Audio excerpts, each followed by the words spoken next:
Les sanctions économiques et financières sont même d'une efficacité redoutable. Nous allons donc provoquer l'effondrement de l'économie russe. Fin janvier, la publication du rapport prévisionnel annuel du Fonds monétaire international pour 2023 comportait une information qui a surpris à bien des égards.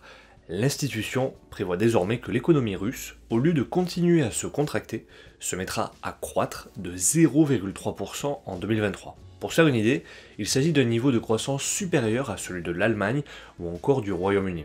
Il s'agit également de chiffres qui illustrent à quel point l'effondrement de l'économie russe n'a pas eu lieu, en dépit des prévisions catastrophistes émises par l'OCDE ou par la Banque mondiale, puisque si à l'origine, en avril, le Fonds monétaire international avait prévu une diminution de moins 8,5% du PIB pour 2022, avant de revoir ses prévisions en juillet, planchant pour une récession de moins 6%, avant d'expliquer en septembre qu'elle prévoyait une diminution du PIB de moins 3,4%, le PIB ne s'est finalement contracté que de moins 2,2%.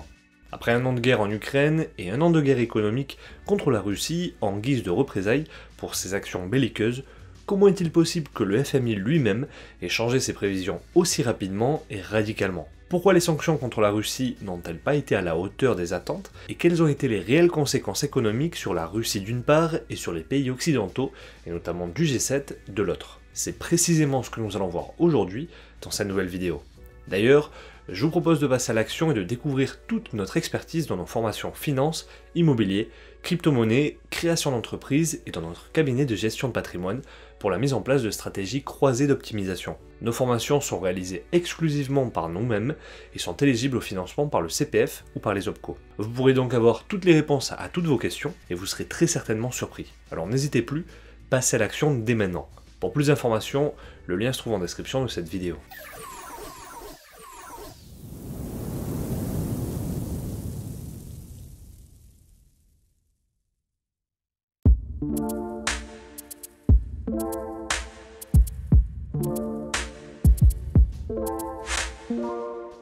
Bonjour à toute la communauté et bienvenue pour une nouvelle vidéo, je suis Mathieu de la chaîne Libre et Riche. Il y a un an, une alliance d'États dirigée par le G7 a répondu à l'invasion russe de l'Ukraine en déclarant la guerre économique à la Russie avec pour concepteur Nono le démolisseur. Une guerre économique qui n'a pas été menée avec des armes mais avec des sanctions et qui, selon les termes de la présidente de la Commission européenne von der Leyen, We are resolved to continue imposing massive costs on Russia. Costs that will further isolate Russia from the international financial system and our economies. Le but de ces sanctions était ainsi de paralyser la capacité de Poutine à financer l'effort de guerre. Or, désormais, non seulement la machine de guerre de Poutine prépare de nouvelles offensives, mais en plus, l'armée ukrainienne, soutenue par le G7, manquerait de ressources. Une chose est sûre, juste avant la guerre, malgré de nombreuses sanctions déjà mises en place depuis l'invasion russe de la Crimée en 2014, il existait encore une forte dépendance commerciale entre les alliés européens et la Russie. La base de cette guerre économique a été de rompre les relations économiques entre les deux blocs politiques, c'est-à-dire que la Russie cesse d'exporter vers le bloc occidental et qu'à son tour, le bloc occidental cesse d'exporter vers la Russie.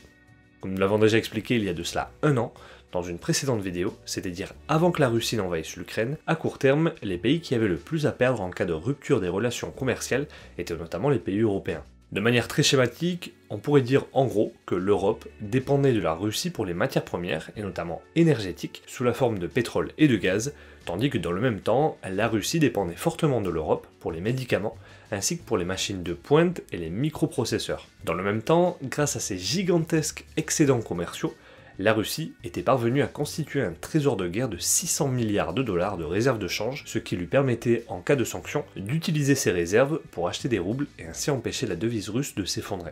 Évidemment, pour éviter de perdre ses réserves, la Russie tendait à minimiser la quantité de devises occidentales dans ses réserves, bien qu'en raison de la domination du dollar et de l'euro, une grande partie de ce trésor était encore constituée d'actifs européens libellés dans ces deux principales devises. Or, suite à l'invasion, en réponse, les alliés ont annoncé deux types de sanctions contre la Russie, des sanctions financières et des sanctions commerciales, que nous avons eu l'occasion de présenter en long, en large et en travers au cours de précédentes vidéos. Du coup, étant donné que nous importions essentiellement de l'énergie de Russie, cela a eu deux implications. D'une part, le bloc occidental a dû chercher de nouveaux partenaires alternatifs à la Russie pour assurer son approvisionnement énergétique, chose qui est relativement complexe, notamment dans le cas du gaz, et d'autre part, la Russie a dû également trouver de nouveaux débouchés pour ses produits énergétiques, notamment vers les pays qui ne lui ont pas imposé de sanctions, chose qui est a priori bien plus simple.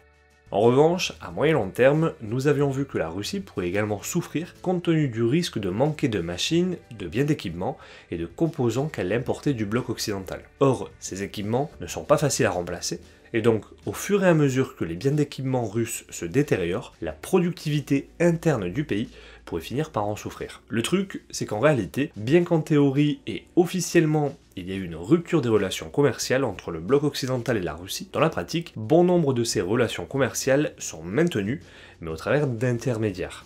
Dans une vidéo précédente, nous avons vu que, par exemple, l'Union Européenne a cessé d'importer du gasoil russe, mais en réalité, ce que fait la Russie, c'est qu'elle exporte du pétrole brut vers l'Inde, les raffineries indiennes raffinent ce brut russe en gasoil qui finit par être considéré comme d'origine indienne par les Européens, comme si tout lien avec la Russie avait soudainement disparu, et désormais, l'UE accepte d'acheter ce pétrole raffiné. Tout cela sans compter la présence de la flotte fantôme russe. De plus, pour pouvoir gagner sur les deux tableaux, ce qu'a fait la Russie, c'est de riposter à son tour avec des sanctions commerciales visant à couper les vannes de gaz au continent européen. De cette manière, la crise énergétique russe a provoqué l'envolée des prix de l'énergie en Europe, exacerbant l'inflation et impactant le pouvoir d'achat des ménages. Ainsi, la flambée des prix de l'énergie signifiait que, même si la Russie vendait moins de gaz, c'est-à-dire qu'elle perdait sur l'aspect volume, elle gagnait énormément d'argent, c'est-à-dire qu'elle gagnait sur l'aspect prix. Elle pouvait ainsi convertir en roubles cet afflux monétaire, afin, entre autres, de le convertir en roubles, ce qui permettait de maintenir la valeur de la devise russe.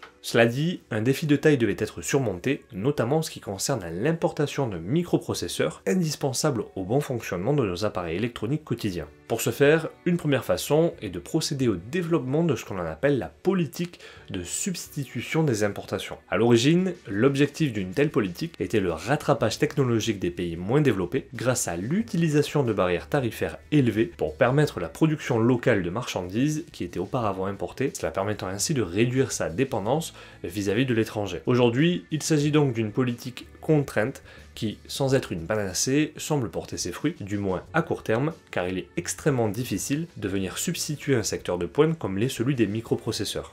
Ainsi, la seconde façon dont la Russie esquive les sanctions commerciales est par le biais d'un fournisseur alternatif. Des rapports récents indiquent que les exportations de circuits intégrés en provenance de la Chine et de Hong Kong se sont envolées. Et à cela, il convient également de prendre en compte le développement de la contrebande qui opère via les pays voisins de la Russie. À titre d'exemple, des millions de puces de fabricants néerlandais se retrouveraient en Russie malgré les sanctions, comme le révèlent les missiles récupérés en Ukraine. D'ailleurs, les sanctions occidentales sont d'une telle efficacité que désormais, la Russie importe plus de microprocesseurs qu'avant le début du conflit. Ainsi, de la même manière que le bloc occidental a trouvé des moyens de contourner l'embargo énergétique qu'il a lui-même imposé à la Russie en guise de sanctions, la Russie a également trouvé des moyens de continuer à importer des biens d'équipement et des microprocesseurs auprès du bloc occidental afin de continuer de faire fonctionner son économie. Comme on peut le voir, ce graphique illustre l'évolution des importations de différents pays du monde en provenance de l'Union Européenne et du Royaume-Uni. On observe comment, tout à coup, à partir de février-mars 2022, les importations du Kyrgyzstan, d'Arménie, du Kazakhstan ou encore de Géorgie en provenance de l'Union Européenne et du Royaume-Uni augmentent au détriment des importations de Russie et de Biélorussie qui baissent. Pour se faire une idée, les importations russes ont chuté de 50% par rapport à avant,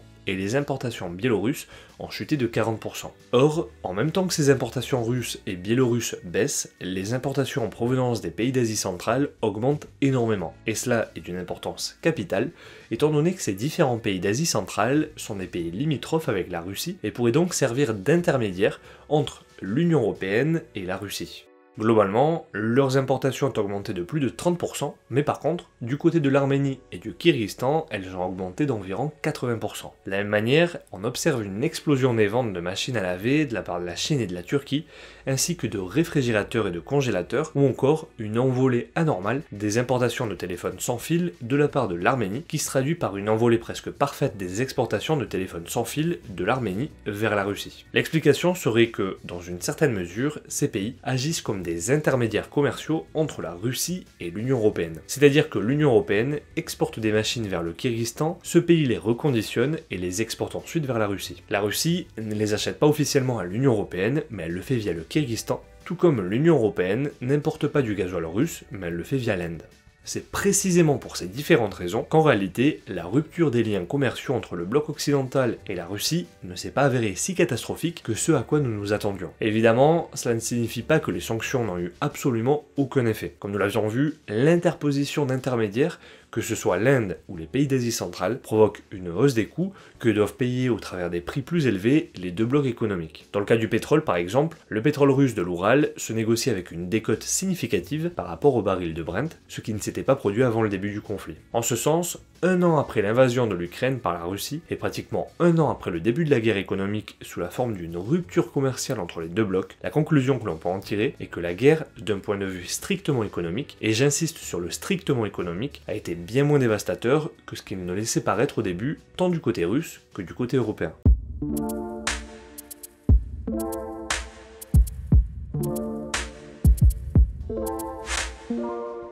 Un an après le début du conflit et après l'imposition de sanctions commerciales, qui gagne la guerre économique? Pour y répondre, il convient de garder à l'esprit que l'objectif initial des sanctions était d'arrêter ou de réduire l'effort de guerre en provoquant des blessures économiques chez l'adversaire. Si on se focalise sur l'inflation, les deux économies ont clairement été frappées par une inflation vertigineuse qui tend à se calmer. Tandis qu'en Russie, l'inflation a doublé et est passée de 6,7% à 13,7% entre 2021 et 2022, elle a presque quadruplé et est passée de 2,59% en 2021 à 8,38% en 2022. Évidemment, l'inflation au sein de la zone euro a commencé avant le conflit en Ukraine et la guerre commerciale n'explique pas tout. Toujours est-il que l'inflation russe a bondi à partir du début du conflit, bien qu'elle commence à chuter de nouveau. On peut donc clairement dire que les deux économies sont frappées de manière similaire. Pour autant, dans la mesure où les pays de la zone euro ont été habitués à des niveaux d'inflation relativement faibles cette dernière décennie, et qu'en valeur relative les prix ont plus augmenté, le bloc occidental a pris un sacré coup. S'agissant du PIB, la performance économique de la Russie a pris de court la plupart des analystes occidentaux,